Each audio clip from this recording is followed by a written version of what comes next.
Welcome to Nanak classes. दोस्तों, Nanak classes के YouTube channel पे आपका स्वागत है। आज राजस्थान जी के हमारे सवाल आपके जवाब की डोज नंबर 6 लेके आए हैं, यानी टेस्ट नंबर 6। प्रतिदिन 50 क्वेश्चन इतिहास, भूगोल, कला, संस्कृति और पॉलिटिकल से संबंधित जितने भी राजस्थान के एग्जाम होते हैं उन परीक्षा की दृष्टि से इम्पोर्टेंट। और ये जो माहौल चल रहा है, वातावरण चल रहा है, ये कोरोना वायरस का महामारी का चल रहा है और इसमें आपको धैर्य बनाना, मास्क लगाना, सोशल डिस्टेंसिंग रखना सबसे बड़ी बात है। और सबसे बड़ी बात कि आप घर पे रहें, सुरक्षित रहें, अपने परिवार को सुरक्षित रखें और अध्ययन अच्छे तरीके से रहे। आशा करते हैं आप सभी घर पे अच्छे होंगे, आनंद मंगल होंगे, स्वस्थ होंगे और अध्ययन करते होंगे। एक सबसे बड़ी बात, विद्यार्थी का सबसे बड़ा गुण होता है कुछ भी आ जाए वो अपना अध्ययन कार्य नहीं छोड़ता है, लगातार मेहनत करता है। और जो विद्यार्थी इन परिस्थितियों से निकलकर अगर मेहनत करेगा निश्चित रूप से वो कामयाब होगा। और देख लीजिए पिछले एक साल में जिसने पढ़ाई छोड़ी है वो कितना पीछे चला गया और लगातार जो जुड़ा हुआ है वो कितने आगे निकल गया। तो इस चीज को ध्यान में रखते हुए, क्योंकि ये महामारी 2-3 महीने, 4 महीने, 6 महीने हो जाएगी, साल हो जाएगी, उसके बाद में एग्जाम तो होने हैं। और अगर आपने 6 महीने, साल नहीं पढ़े तो आपकी कंडीशन देखो क्या हो जाएगी। जैसे एक भेड़ चराने वाला व्यक्ति होता है, उसको कुछ नहीं पता होता, वो कंडीशन आपकी हो जाएगी। तो इस चीज को ध्यान रखना है और लगातार मेहनत करनी है। तो स्टार्ट करते हैं। वीडियो के इस सेशन को लाइक कर दो, शेयर कर दो अपने दोस्तों में, चैनल पे नए हैं तो सब्सक्राइब कर लो। पहला क्वेश्चन देखिए, कल से कुछ क्वेश्चन रह गए थे, कल मैंने आपको कहा था ना आधा वीडियो मिला था, उससे आगे आज के 50 क्वेश्चन हमारे सामने हैं। ग्रासिया, ये सॉरी सहरिया, सहरिया जनजाति का सबसे बड़ा मेला सीताबाड़ी में लगता है, जिसको सहरिया जनजाति का कुंभ कहते हैं। भीलों का सबसे बड़ा मेला अंबा कोटिया बांसवाड़ा के अंदर लगता है। मीणाओं और भीलों का सबसे बड़ा मेला बेणेश्वर धाम डूंगरपुर में लगता है। तो ग्रासिया जनजाति का सबसे बड़ा मेला कहाँ लगता है? देखो एक क्वेश्चन में कितनी बातें क्लियर हो रही है। ग्रासिया जनजाति का सबसे बड़ा मेला कहाँ लगता है? मनखारा मेलो उदयपुर, जगत उदयपुर, मानगढ़ धाम, बांसवाड़ा या नक्की झील सिरोही के अंदर। तो इसका उत्तर हो जाएगा मन खारो मेलो उदयपुर में ग्रासिया जनजाति। और कहाँ रहती है रासिया? सबसे ज्यादा ध्यान रखना सिरोही के अंदर रहती है। दूसरा, तारागढ़ को अगर पूर्व का जिब्राल्टर विश्व हेपर ने कहा, इतिहासकार विश्व हेपर ने तारागढ़ को पूर्व का जिब्राल्टर कहा। तो उदयपुर का राजमहल पिछोला झील के किनारे स्थित है। पता ना आपको, उदयपुर के जो राजमहल है वो पिछोला झील के किनारे है। उसे विंडसर महलों की संज्ञा किसने? उदयपुर के राजमहल महलों को विशाल विंडसर महलों की संज्ञा किसने दी? लॉर्ड किपलिंग ने, अबुल फजल ने, कर्नल जेम्स टोड ने या फर्ग्यूसन? सही जवाब आपको कमेंट बॉक्स में देना है। सही जवाब फर्ग्यूसन ने इनको विंडसर महला की संज्ञा दी, महलों की। मारवाड़ का सबसे बड़ा मेला रामदेवरा रामदेव जी का लगता है। तो राजस्थान में स्थित गुर्जर समाज का सबसे बड़ा तीर्थ स्थल कौन सा है? यानी मारवाड़ का सबसे बड़ा मेला रामदेवरा रुणेचा रामदेवरा में लगता है, जैसलमेर में, जिसको मारवाड़ का कुंभ कहते हैं। तो राजस्थान में गुर्जर समाज का सबसे बड़ा तीर्थ स्थल कौन सा है? रामेश्वर, सवाईमाधोपुर, बेणेश्वर, डूंगरपुर, राजमहल, टोंक या असिंध भीलवाड़ा में? बहुत खास क्वेश्चन है और सारे विद्यार्थी कमेंट में जवाब देते हो, क्योंकि आपको 10 से 20 सेकंड का टाइम दे रहा हूं। और ये स्पेशल 8 बजे की राजस्थान टेस्ट क्लास है, इसका नाम है हमारे सवाल आपके जवाब। और 9 बजे आज आपको क्लास मिलेगी, क्योंकि आज 24 अप्रैल है, पंचायती राज दिवस आज हम मनाते हैं, राष्ट्रीय पंचायती राज। पूरे पंचायती राज पर आप आज वीडियो मिलने वाला है 9 बजे, तैयार रहिए। और सुबह 7 बजे हमारी करंट अफेयर्स की क्लास, तो शायद ही कोई देखना भूलेगा। सही जवाब असिंध भीलवाड़ा में देव नारायण जी, गुर्जर समाज के लोग देवता है ना, विष्णु का अवतार, उनका पूजा स्थल है यहाँ पे। राजस्थान का पहला विज्ञान पार्क जयपुर में स्थित है। तो राजस्थान में दूसरा विज्ञान पार्क स्थापित कहाँ किया जाएगा? राजस्थान का पहला विज्ञान पार्क जयपुर में है, तो दूसरा कहाँ स्थापित किया जाएगा? झालावाड़, जोधपुर, कोटा, सीकर? जल्दी से कमेंट में जवाब दीजिए। तो इसका सही जवाब हो जाएगा झालावाड़ जिले में दूसरा पार्क स्थापित किया जाएगा। राजस्थान विद्युत उत्पादन की दृष्टि से, राजस्थान में विद्युत उत्पादन की दृष्टि से पहला स्थान सूरतगढ़ का है, दूसरा स्थान छबड़ा का है, छबड़ा 12, सूरतगढ़, श्री गंगानगर। तो तीसरा स्थान किसका है? वर्तमान में भी ये स्थिति है, सबसे ज्यादा बिजली उत्पादित होती है सूरतगढ़ की। पिछले वीडियो में मैंने ये कहा था कि प्रथम इकाई शुरू हुई थी 1999 में, व्यवसायिक कार्य शुरू हो गया था। छबड़ा 12 और तीसरा है कोटा। कोटा के अंदर जो सुपर थर्मल पावर है वो तीसरे नंबर पे है। राजस्थान का हेरिटेज तीर्थ पुष्कर को कहते हैं। राजस्थान का हेरिटेज तीर्थ पुष्कर को कहते हैं। तो आधुनिक राजस्थान का आधुनिक विकास तीर्थ क्या कहलाता है? रामेश्वर कोटा, तलवाड़ा बांसवाड़ा, काली सिंध झालावाड़ या सूरतगढ़ गंगानगर? सही जवाब देना।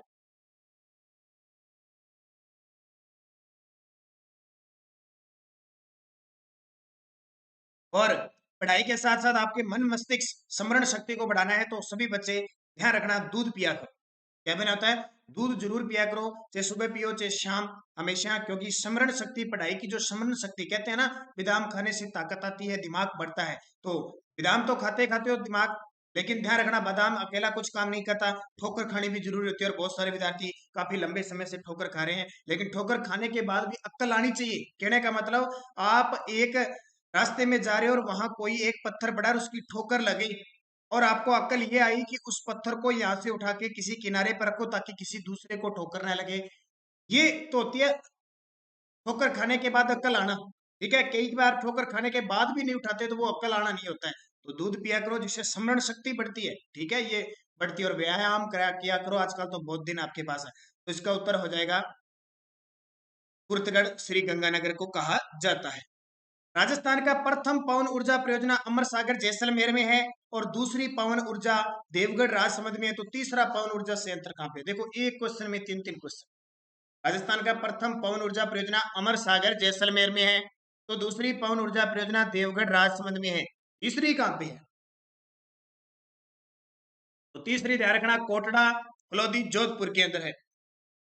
राजस्थान के वह लोक देवता जिसने दिल्ली के सुल्तान सिकंदर लोदी को गो हत्या पर रोक लगाने के लिए सहमत किया था। ऐसे लोक देवता या कह सकते हैं संत जिन्होंने, सिकंदर लोदी, वही सिकंदर लोदी जिसने 1504 में आगरा शहर बसाया था। मेवाड़ की गद्दी पर, जब मेवाड़ की गद्दी पर राणा सांगा बैठे थे, उस समय दिल्ली का सुल्तान था सिकंदर लोदी। इसके किसके कहने पर गो हत्या पर प्रतिबंध लगाया था? संत जाम्बोजी पर्यावरण वैज्ञानिक के नाम पे। ये याद रखना आपको बेहद खास है। अच्छा, सिकंदर लोदी ने किस संत को 500 बीघा जमीन भेंट की थी? जसनाथ जी को। याद रखना इंपॉर्टेंट। हरिदास जी को कहते हैं कलयुग का वाल्मीकि। दादू दयाल जी फतेहपुर सिकरी में अकबर से मुलाकात करने वाले दादू दयाल जी। टाडा क्षेत्र में दक्षिण के आदिवासी बाहुल्यों के 6 जिले आते हैं।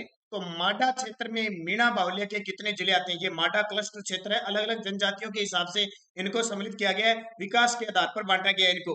तो टाडा में तो आते हैं 6 जिले, और माडा में कितने जिले आते हैं? तो ध्यान रखना 17 जिले आते हैं। कितने? 17 जिले। वह स्वतंत्रता सेनानी जिसे हिंदू होते हुए भी अपनी उनकी इच्छा अनुसार दफनाया गया था। दफनाने का मतलब मुस्लिम पद्धति से दफनाया गया था। वह स्वतंत्रता सेनानी जो हिंदू थे लेकिन उनकी इच्छा के अनुसार उन्हें मुस्लिम पद्धति से दफनाया गया। वो कौन से क्रांतिकारी थे? केसरी सिंह बाहरट, गोपाल सिंह खरबा, जय नारायण व्यास या अर्जुन लाल सेठी? तो इसका उत्तर हो जाएगा अर्जुन लाल सेठी, जिन्हें राजस्थान का दधीची और जयपुर में क्रांतिकारी का संग्राम स्थापित करने वाले कहा जाता है। ये क्या करते हैं? जयपुर में जैन वर्धमान विद्यालय की स्थापना करते हैं और बाद में अजमेर में चले जाते हैं और वहां मुस्लिम शिक्षा देते हैं। ख्वाजा मोइनुद्दीन चिश्ती की दरगाह में वहीं रहते हुए इनकी मृत्यु होती है, तो लोग मुस्लिम समझकर उन्हें दफना देते हैं। अर्जुन लाल सेठी। और अर्जुन लाल सेठी ने एक बात कही थी कि अगर मैं अंग्रेजों की नौकरी करूंगा तो इन्हें भारत से बाहर कौन भगाएगा? ये बात अर्जुन लाल सेठी की थी। अगला, राजस्थान की वह नदी जो अपनी शुष्कता के लिए तो प्रसिद्ध है, मीणा जाति के लोग इसे गंगा की तरह पवित्र मानते हैं। देखो शुष्क है फिर भी मीणा जाति के जो लोग हैं गंगा की तरह पवित्र मानते हैं। सोम नदी, कोटड़ा नदी, सुकड़ी नदी या लूणी नदी? जल्दी से जवाब दीजिए कमेंट में, बहुत खास क्वेश्चन है आपके लिए। इसका सही जवाब हो जाएगा सुकड़ी नदी। कौन सी? सुकड़ी, सूखी हुई, शुष्कता के लिए। लूणी नदी की सहायक नदी है, बाड़मेर में ये लूणी नदी में मिल जाती है। सुकड़ी पर बांकली बांध बना हुआ है। अब सूखी नदी है तो सूखी पर बांका टेढ़ा बांध हो गया बांकली बांध। और मीणा जाति से गंगा की तरह पवित्र मानते हैं। अगला, अजमेर की पहाड़ियों को मेवाड़ की पहाड़ियों से जोड़ने वाली पहाड़ी कौन सी है? अजमेर की पहाड़ियों को मेवाड़ की पहाड़ियों से, ये अजमेर की पहाड़ियां की तरह मेवाड़ की पहाड़ियों से रोकने वाली पहाड़ी कौन सी है? उगरा की पहाड़ी, मेर की पहाड़ी, खमनोर की पहाड़ी या नाग पहाड़ी? जल्दी से कमेंट कर दीजिए। सारे विद्यार्थी एक तो लाइक किया करो। वीडियो मैं सुबह वाला देखता हूँ 8 बजे 9 बजे।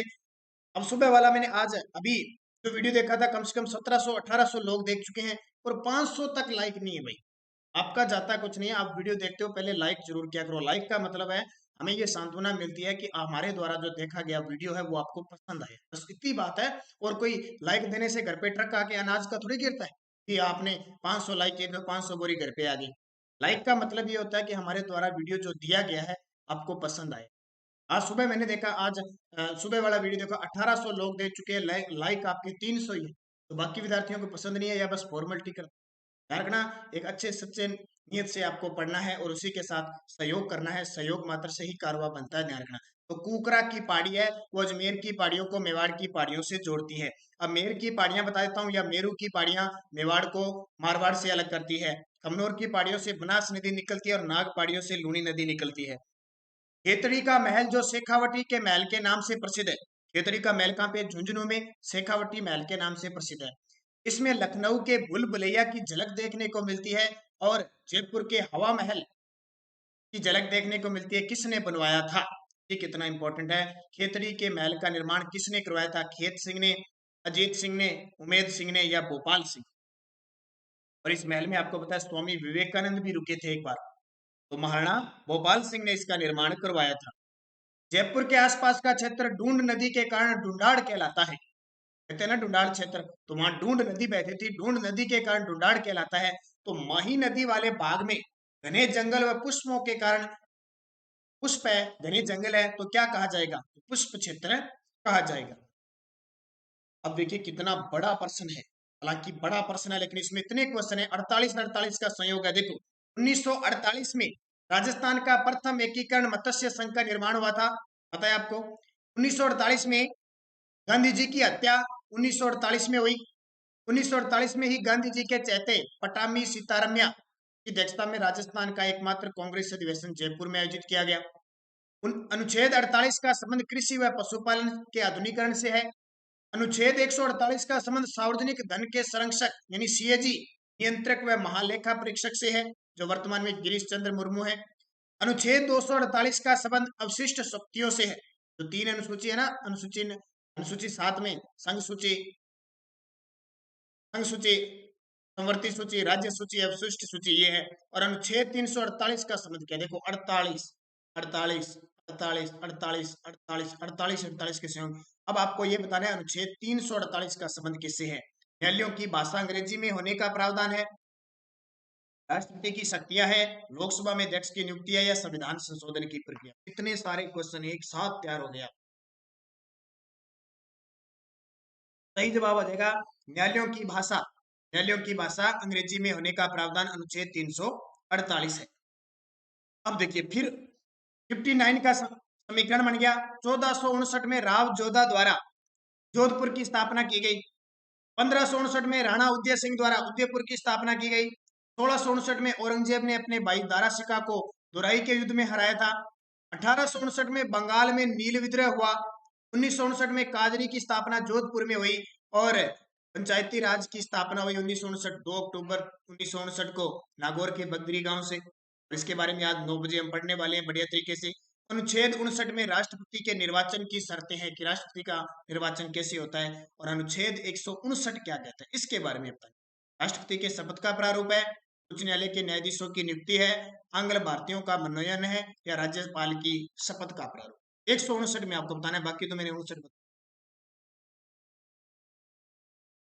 सही जवाब राज्यपाल की शपथ का प्रारूप है। राज्यपाल को शपथ कौन दिलाता है? हमेशा उस राज्य के हाई कोर्ट का मुख्य न्यायाधीश। तो हमारे राजस्थान के राज्यपाल है कलराज मिश्र।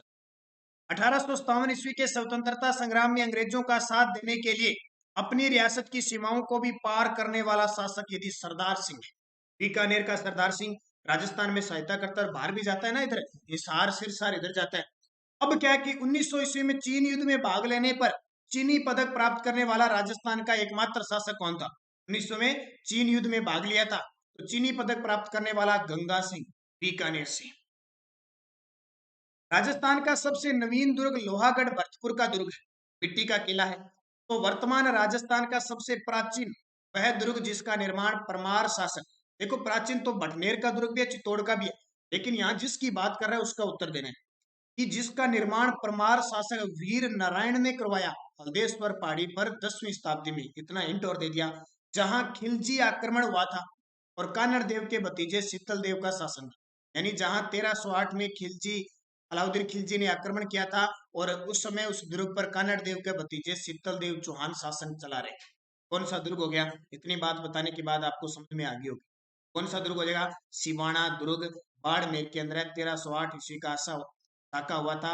हल्देश्वर पहाड़ी पर 10वीं शताब्दी में वीर नारायण पंवार ने इसका निर्माण किया।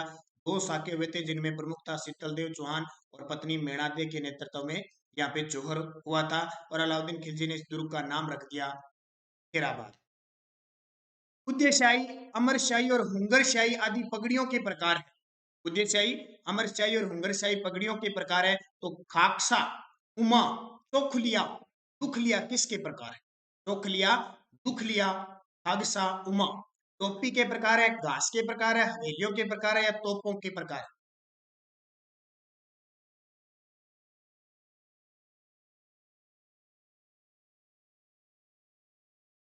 सही जवाब इसका टोपी के प्रकार है। मजनू की मजार अनूपगढ़ में है। लैला मजनू की मजार श्री गंगानगर अनूपगढ़ में है तो हीर रांझा का निवास स्थान माना जाता है। देखिए कितना इंपॉर्टेंट। लैला मजनू की मजार अनूपगढ़ श्री गंगानगर में हमारे क्षेत्र में है और ये अनूपगढ़ मैं बता देता हूँ हमारी विधानसभा है। हमारा विधानसभा क्षेत्र अनूपगढ़ है। ठीक है, तो रांझा का निवास स्थान कहाँ माना जाता है? चक 84 श्री गंगानगर, भूतिया सर बीकानेर, मसीता वाली हेड हनुमानगढ़, तख्त हजार गांव सादुल शहर गंगानगर। क्या उत्तर हो जाएगा? तख्त हजार गांव सादुल शहर गंगानगर हो जाएगा। देखो प्रेमी जोड़े हमारे गंगानगर में रहते हैं, बिहार जेतेरा में रहते सारे। मंजनू की मजार और हीर रांझा ये सारे निवासी कहाँ के हैं? मजार वगैरह तख्त सागर गांव सादुल शहर यानी श्री गंगानगर निवासी। डॉक्टर राधा कृष्णन का जन्म 5 सितंबर को यदि शिक्षक दिवस के रूप में मनाया जाता है। पता है आपके हमारे देश के प्रथम उपराष्ट्रपति और जिनके जन्म दिवस को 5 सितंबर को शिक्षक दिवस के रूप में मनाया जाता है। तो 11 नवंबर को राष्ट्रीय शिक्षा दिवस के रूप में मनाया जाता है। किसके जन्म दिवस को राष्ट्रीय शिक्षा दिवस के रूप में मनाया जाता है? उस किस महापुरुष का जन्मदिन है?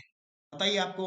इंदिरा गांधी, पंडित जवाहरलाल नेहरू या मौलाना अब्दुल पाकिर कलाम या मौलाना अब्दुल कलाम आजाद, इसका हो सकता है?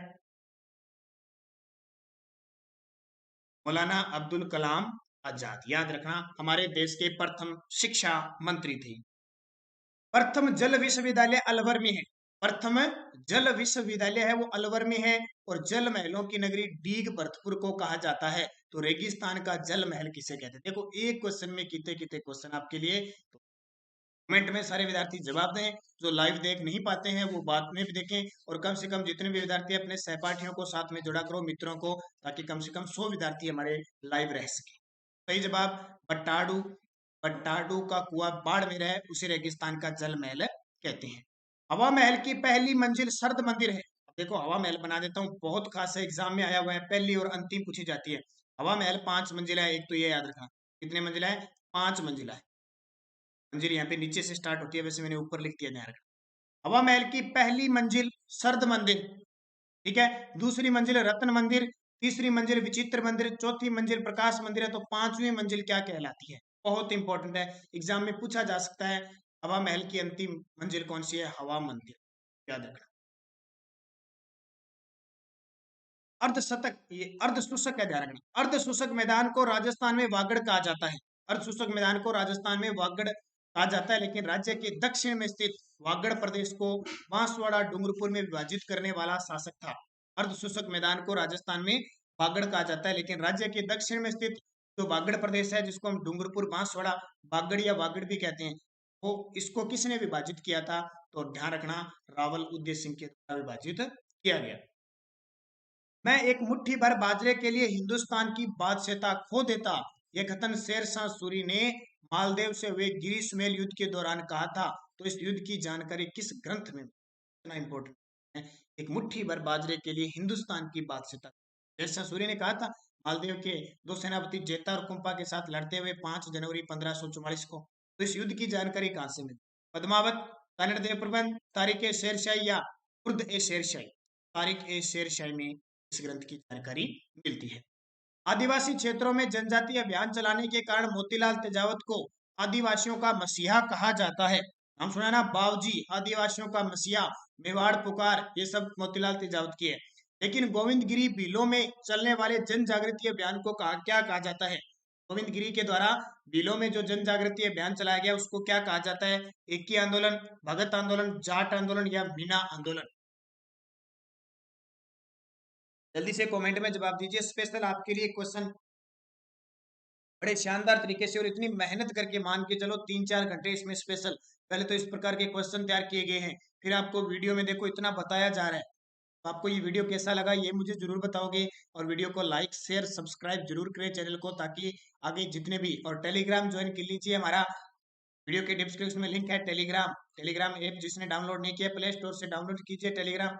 और फिर क्योंकि वो सबसे सेफ रहता है, किसी के नंबर नहीं इधर उधर दिखाई देते उसमें, एकदम बिल्कुल सेफ है। किसी की चित्र वगैरह, किसी की फोटो वगैरह कुछ नहीं देख सकते। व्हाट्सएप पे तो होता है कि डाटा चुराया जा सकता है व्हाट्सएप पे, और एक दूसरे के नंबर लिए जा सकते हैं। बाकी हमारे व्हाट्सएप पे नानक क्लास नाम से ग्रुप तो बने हुए हैं, लेकिन वो सिर्फ सिर्फ और सिर्फ बॉयज की है, उसमें गर्ल्स को नहीं शामिल किया जाता, क्योंकि एक दो शिकायत मेरे पास आ गई थी कि गर्ल्स के नंबर उठाए दिए जाते हैं और उनको परेशान किया जाता है। इसलिए हमने स्पेशल टेलीग्राम तैयार कर लिया। तो टेलीग्राम पे नानक क्लास स्टडी अड्डा ग्रुप है, उसे ज्वाइन कीजिए आप। कम से कम 10,000 से ज्यादा विद्यार्थी हमारे में, तो आप भी उसमें जुड़िए। लिंक पीडीएफ सब वहां पे प्राप्त होती है। सही जवाब है भगत आंदोलन। सीसा जस्ता के लिए जावर उदयपुर की खान प्रसिद्ध है। सीसा जस्ता के लिए जावर उदयपुर की खान प्रसिद्ध है। सबसे पहले किस शासक के काल में जावर की खानों में सीसा और चांदी के उत्खनन का पता चला था? बहुत बार आता है। 14वीं शताब्दी में एक बार क्वेश्चन आया था कि 14वीं शताब्दी में जावर की खान की शुरुआत हुई थी। उस समय शासक कौन थे? राणा लाखा के समय जावर में सीसा जस्ता यानी चांदी, सीसा जस्ता के साथ क्या निकलती है? चांदी निकलती है गैलेना अयस्क के रूप में। देखिए अगला क्वेश्चन, झंडा गीत विजय विश्व तिरंगा प्यारा जो श्यामलाल पार्षद द्वारा लिखित है और पहली बार प्रथम भारतीय महिला कांग्रेस अध्यक्ष सरोजिनी नायडू की अध्यक्षता में 1925 के कांग्रेस अधिवेशन में गाया गया था। अब देखो यहाँ से क्वेश्चन क्या बन गया कि कानपुर अधिवेशन हुआ था 1925 में, किसकी अध्यक्षता में? सरोजिनी नायडू, जो भारतीय महिला प्रथम कांग्रेस अध्यक्ष थी। उसमें ये गीत गाया गया, कौन सा? झंडा गीत विजय विश्व तिरंगा प्यारा। किसने लिखा था? श्यामलाल जी के द्वारा लिखा गया था। ये तो ये बात क्लियर होगी। अब लेकिन राजस्थान का वह वीर शहीद आदिवासी जिसने झंडा गीत गाते समय पुलिस द्वारा गोली मार दी गई थी, गोविंद गिरी, देवीलाल गुजर, छतर सिंह या नानक भील? इसका उत्तर हो जाएगा नानक जी भील। बूंदी किसान आंदोलन में झंडा गीत गाते हुए शहीद हुए थे। याद रखना बहुत खास है। अगला, वीर कान्हड़ देव व उसके पुत्र वीरम देव का अलाउद्दीन खिलजी के मध्य 1311-12 में जालोर दुर्ग में हुए युद्ध का वर्णन पद्मनाभ कान्हड़ देव, जो पद्मनाभ द्वारा रचित कान्हड़ देव प्रबंध पुस्तक में मिलता है। आपसे पूछिए जालोर के चौहानों का इतिहास कहाँ पे मिलता है? कान्हड़ देव प्रबंध में। किसने लिखे थे? पद्मनाभ द्वारा रचित है। तो वह दुर्ग जिसमें जिनभद्र सूरी द्वारा हस्तलिखित ग्रंथों का एक दुर्लभ भंडार सुरक्षित। क्वेश्चन देखो कितने बन गए कि कान्हड़ देव जालोर का शासक था, आक्रमण किया अलाउद्दीन खिलजी ने 1311-12 में और जालोर दुर्ग पर आक्रमण किया। इसकी जानकारी कान्हड़ देव प्रबंध के लेखक पद्मनाभ के ग्रंथ में मिलता है। वह दुर्ग जिसमें जिनभद्र सूरी द्वारा हस्तलिखित ग्रंथों का एक दुर्लभ भंडार है, वो कौन सा है? तो जैसलमेर दुर्ग। देखो कितनी बातें एक आगे रीजनिंग की तरह आ गई एक सवाल, जैसे लाल को पीला कहें, पीले को लाल के, बादल को शेर के, वैसे आगे। मेमंद सिर का आभूषण है, आलरो गले का आभूषण है, कोकरू कलाई का आभूषण है, रखन दांत का आभूषण है, तो नेगरी आभूषण। हेमंत सिर का आभूषण, आलरो गले का आभूषण, कोकरू कलाई का आभूषण, रखन दांत का तो नेगरी कमर का आभूषण है। देखिए कितने कुछ। बीकानेर में जन्मे अकबर के दरबारी कवि जिन्हें टेस्टिटोरी ने डिंगल का हेरोस का। बीकानेर में जन्मे अकबर के दरबारी कवि पृथ्वीराज राठौड़ की बात कर रहा है, जिसको गागरोन की जागीर दी थी अकबर ने और कल्याणमल का पुत्र था। 1570 के नागौर दरबार में अधीनता स्वीकार की। जिन्हें साहित्य जगत में पित्थल के नाम से जाना जाता है, पाथल पित्थल है ना, पित्थल पृथ्वीराज राठौड़ को और पाथल महाराणा प्रताप को। तो उनकी प्रसिद्ध रचना वेली कृष्ण रुक्मणीरी ये है। वे यदि पृथ्वीराज राठौड़ है तो इनकी किस प्रसिद्ध रचना को पंचम वेद कहने वाले दुर्साहड़ा काग के रहने वाले? वेली कृष्ण रुक्मणी को पांचवा वेद और 19वें पुराण की संज्ञा किसने दी? दुर्साहड़ा ने दी। अब ये दुर्साहड़ा कहाँ के है? आपने बहुत बार सुना होगा दुर्साहड़ा ने ढूंढकर्ण को कलयुग का कर्ण का, और इसके ग्रंथ को पांचवा वेद का। ये आडा गांव जालोर के हैं, आडा गांव सांचोर जालोर के रहने वाले हैं दुर्साहड़ा। देखो कितना इंपॉर्टेंट। अगला, दशहरे पर समी वृक्ष का पूजन किया जाता है, यानी खेजड़ी वृक्ष का पूजन किया जाता है, लेकिन लिंटास नामक पक्षी के दर्शन करना इस दिन शुभ भी माना जाता है। तो वह प्रसिद्ध कवि जिसने पाथल पिथल धरती दोरारी व लिल्टास नामक रचना लिखी थी। देखो, लिल्टास पक्षी शुभ माना जाता है, और लिल्टास रचना किसकी है? धरती दोरारी, पाथल पिथल, ये रचना किसकी है? बिंजर। और भी कही है, कन्हैया लाल सेठिया की, जो सुजानगढ़ चूरू से संबंध, कन्हैया लाल सेठिया पुरस्कार भी दिया जाता है। ठीक, भरतपुर के भूरीलाल द्वारा प्रचलित लोक नाट्य नौटंकी, जिसमें 9 प्रकार के वाद्य यंत्रों का प्रयोग किया जाता है। ठीक है। संपूर्ण भारत का दिन में प्रदर्शित होने वाला एकमात्र नृत्य गौरी है, ये भी पता है आपको। तो जालौर के ढोल नृत्य को प्रकाश में लाने का श्रेय किस मुख्यमंत्री को जाता है? जालौर का ढोल नृत्य प्रसिद्ध है, ये किसके समय शुरू हुआ था? उस समय मुख्यमंत्री जिसने प्रकाश में लाया था, तो ध्यान रखना, जय नारायण व्यास को माना जाता, जो राजस्थान के तीसरे मनोनीत और राजस्थान के एकमात्र मनोनीत व निर्वाचित मुख्यमंत्री हैं, राजस्थान मारवाड़ के गांधी। भैंसों का चितेरा परमानंद चोयल को कहते हैं। भैंसों का चितेरा यानी भैंसों के चित्र बनाने वाले परमानंद चोयल, बिलों के चित्र बनाने वाले गोवर्धन लाल बाबा। तो नीड़ का चितेरा किसे कहा जाता है? नीड़ का चितेरा, तो ध्यान रखना, सौभाग्यमल गहलोत को कहा जाता है। अगला, पल्स पोलियो दिवस 6 अप्रैल को मनाया जाता है। पल्स पोलियो दिवस 6 अप्रैल को मनाया जाता है। तो राजस्थान में पल्स पोलियो अभियान की शुरुआत कहां से मानी? कितना इंपॉर्टेंट है पल्स पोलियो अभियान। 2 बूंद जिंदगी की, और राजस्थान, भारत आपको पता है पल्स पोलियो मुक्त हो चुका है। उत्तर आ जाएगा, राजस्थान में पल्स पोलियो अभियान की शुरुआत हुई थी चित्तौड़गढ़ से। अगला, सबसे प्रसिद्ध व लोकप्रिय फड़ पाबूजी की है, पता ना, सबसे लोकप्रिय फड़ पाबूजी की है। सबसे लंबी देवनारायण जी की है, सबसे लंबी देवनारायण जी की है, जिसपे डाक टिकट भी जारी हुआ था। ऐसी फड़ जिसका वाचन नहीं बल्कि पूजा की जाती है, वाचन नहीं, वांची नहीं जाती, पूजा की जाती है, तो वो, एक ऑप्शन उठ गया यहाँ पे, ए बी सी, सी इसका यहाँ पे हो जाएगा, भैंसासुर हो जाएगा, उत्तर आ जाएगा इसका भैंसासुर। ऑप्शन में नहीं, अभी गायब हो गया कहीं से। भैंसासुर की फाड़ वाचन नहीं होता, बल्कि क्या होता है? पूजा होती है। राजस्थान का अंडमान अगर जैसलमेर है, तो राजस्थान का नागपुर किसको कहते हैं? राजस्थान का अंडमान यानी जैसलमेर दुर्ग को कहते हैं। तो राजस्थान का नागपुर, ये तो पता ही है आपको, झालरा पाटन झालावाड़ संतरों के लिए प्रसिद्ध है। सर्वाधिक बकरी बाड़मेर में, सर्वाधिक बकरी बाड़मेर में, और पूरे भारत में सबसे ज्यादा बकरी राजस्थान में। तो कौन से गांव की बकरियां सर्वाधिक प्रसिद्ध है? कौन से गांव की बकरियां सर्वाधिक प्रसिद्ध है? तेजासर बाड़मेर, वरुणगाम नागौर, सोजतपाली, या फिर रामसर अजमेर? जल्दी से कमेंट में जवाब दीजिए। तो सही जवाब, वरुण गांव की जो बकरियां हैं वो पूरे भारत में प्रसिद्ध है। सभी अभयारण्यों में एक मंदिर होता है, जितने भी अभयारण्य राजस्थान में एक मंदिर है, परंतु ऐसा कौन सा अभयारण्य है जिसमें 4 मंदिर स्थित है, यानी 4 मंदिर स्थित है? रणथंभौर, सज्जनगढ़, मुकुंदरा हिल्स या सरिस्का? क्या उत्तर हो जाएगा? बहुत खास है। देखो, कुछ क्वेश्चन टफ तो है, लेकिन आप पहली बार अगर सुन रहे हो, उनको नोट्स जरूर बना लेना, पीडीएफ भी टेलीग्राम पे डाल दूंगा मैं, तो वहां से जरूर पढ़ना। सरिस्का, सरिस्का अलवर में एक साथ एक अभयारण्य में 4 मंदिर। किस तिथि से राजस्थान पंचायती राज अधिनियम 1994 संपूर्ण राज्य में लागू हुआ? कितना इंपॉर्टेंट है, आज 9 बजे की क्लास में सब कुछ यही मिलने वाला है। किस तिथि से राजस्थान पंचायती राज अधिनियम 1994 संपूर्ण राज्य में लागू हुआ? 23 अप्रैल 1994। ठीक है, आज 24 अप्रैल है, लेकिन राजस्थान में 23 अप्रैल 1994 को लागू हुआ, और भारत में 24 अप्रैल 1994 को लागू हुआ। 93 को हुआ, सॉरी, भारत में 23 अप्रैल 1993 को। किस इतिहासकार ने हवा महल को श्री कृष्ण का मुकुट कहा? अब जिसने महलों का वीडियो देख लिया वो तो इसका जवाब दे देगा। किस इतिहासकार ने हवा महल को श्री कृष्ण का मुकुट कहा? तो कर्नल जेम्स टोड ने कहा था।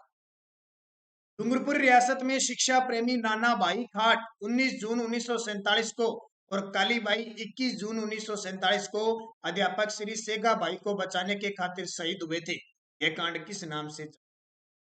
डूंगरपुर में एक कांड हुआ था जिसमें नाना भाई काट और भील बालिका 13 वर्षीय कालीबाई, इसको राजस्थान में साक्षरता की देवी और राजस्थान का एकलव्य कहा जाता है, शहीद हो गए थे। रास्तापाल कांड 1947। दिवेर का युद्ध कब हुआ? ये तो आपके लिए बहुत ही आसान है। दिवेर का युद्ध अक्टूबर 1582, अक्टूबर 1572, अक्टूबर 1584, अक्टूबर 1576। तो अक्टूबर 1582 को दिवेर का युद्ध हुआ था, जिसमें महाराणा प्रताप, और इसको मेवाड़ का मैराथन कहा जाता है। राजस्थान के रेगिस्तानी क्षेत्र में प्राग ऐतिहासिक काल के किस भाग के अवशेष है? राजस्थान का जो उत्तर पश्चिमी रेगिस्तानी भाग है ना, वो इस काल के अवशेष मिलते हैं। गोंडवाना लैंड, अंगारा लैंड, तैतीस सागर या न्यू फाउंडलैंड। तो मैंने भौतिक प्रदेशों की चारों वीडियो डाल दी है, उत्तर पश्चिम, अरावली, पूर्वी और दक्षिणी। हमारे नानक क्लासेस की प्लेलिस्ट में जाइए और वहां पे लिखा होगा राजस्थान जीके। राजस्थान जीके में वीडियो पढ़े हैं, राजस्थान का भूगोल, राजस्थान की कल्चर, राजस्थान की हिस्ट्री, बहुत सारे इतने स्टैंडर्ड, आपको किताब पढ़ने की जरूरत नहीं है, ऐसे वीडियो पढ़े हैं। जिस प्रकार ये मैं यहाँ करवा रहा हूँ वैसे वहां करवा। उत्तर हो जाएगा 33 सागर के अवशेष। राजस्थान की किस रियासत को पंडित जवाहरलाल नेहरू ने विश्व का 8वां अजूबा का, यानी 8वां अजूबा, 8वां आश्चर्य कहा? तो जैसलमेर रियासत को कहा था। गेप सागर झील किस जिले में स्थित है? गेप सागर, टोंक, उदयपुर, अजमेर, डूंगरपुर। सही जवाब आपको कमेंट बॉक्स में देना है। सही जवाब डूंगरपुर में स्थित है। राज्य के पूर्णतः अंतर राज्य सीमा को स्पर्श करने वाले जिलों की कुल संख्या कितनी है? राजस्थान से कितने राज्य के पूर्णतः अंतरराज्य सीमा को स्पर्श करने वाले जिले कितने? पूर्णतः की बात आती, 8 तो सीधे छोड़ दें, और 2 सीधे छोड़ दें, 2 4 12 जिले छोड़ देने। 33 में से 12 घटा दो, कितने बचते हैं वो आपका। 12 क्यों छोड़े आपको पता है? 8 तो अंतर्वर्ती और 4 पाकिस्तान से लगते हैं, क्योंकि पूर्णतः पूछा है इसने कि किसी और से नहीं लगने चाहिए, तो 21 जिले लगते हैं। ध्यान। डूंगरपुर में नौलखा बावड़ी का निर्माण किसने करवाया? डूंगरपुर में नवलखा बावड़ी का निर्माण किसने करवाया था? तो याद रखना, किसने करवाया था? प्रेमल देवी ने करवाया था। राजस्थान के प्रथम निर्वाचित मुख्यमंत्री थे। राजस्थान के प्रथम निर्वाचित मुख्यमंत्री टीकाराम पालीवाल, मोहनलाल सुखाड़िया, जयनारायण व्यास, हीरालाल शास्त्री। तो टीकाराम पालीवाल प्रथम निर्वाचित थे। मोहनलाल सुखाड़िया सर्वाधिक बार रहे थे, 4 बार शपथ ली थी। जयनारायण व्यास तीसरे मनोनीत व एकमात्र मनोनीत प्लस निर्वाचित थे। हीरालाल शास्त्री मनोनीत भी थे और प्रथम भी। मुख्यमंत्री अपना त्याग पत्र किसको देता है? ये इंपॉर्टेंट है। मुख्यमंत्री विधानसभा अध्यक्ष को, राज्यपाल को, राष्ट्रपति को या अपने पार्टी के अध्यक्ष को? मुख्यमंत्री हमेशा त्याग पत्र राज्यपाल को देगा। शपथ भी राज्यपाल दिलाता है और नियुक्ति भी राज्यपाल करता है। तो ये आपके 50 क्वेश्चन हो गए। अब 50 में से आपके कितने क्वेश्चन हुए सही, मुझे जरूर बताना। वीडियो कैसा लगा ये भी बताना। क्या इस प्रकार की जो मैंने मुहिम शुरू की है ये सही है? तो सारे विद्यार्थी कमेंट जरूर करोगे, लाइक शेयर करना और शाम 9 बजे की क्लास देखना न भूले। आज के दिन राष्ट्रीय पंचायती राज दिवस पर राजस्थान से संदर्भित आरपीएससी कॉलेज लेक्चरर के लिए स्पेशल वीडियो मिलने वाला है, तो जरूर देखें। धन्यवाद। जय हिंद, जय भारत।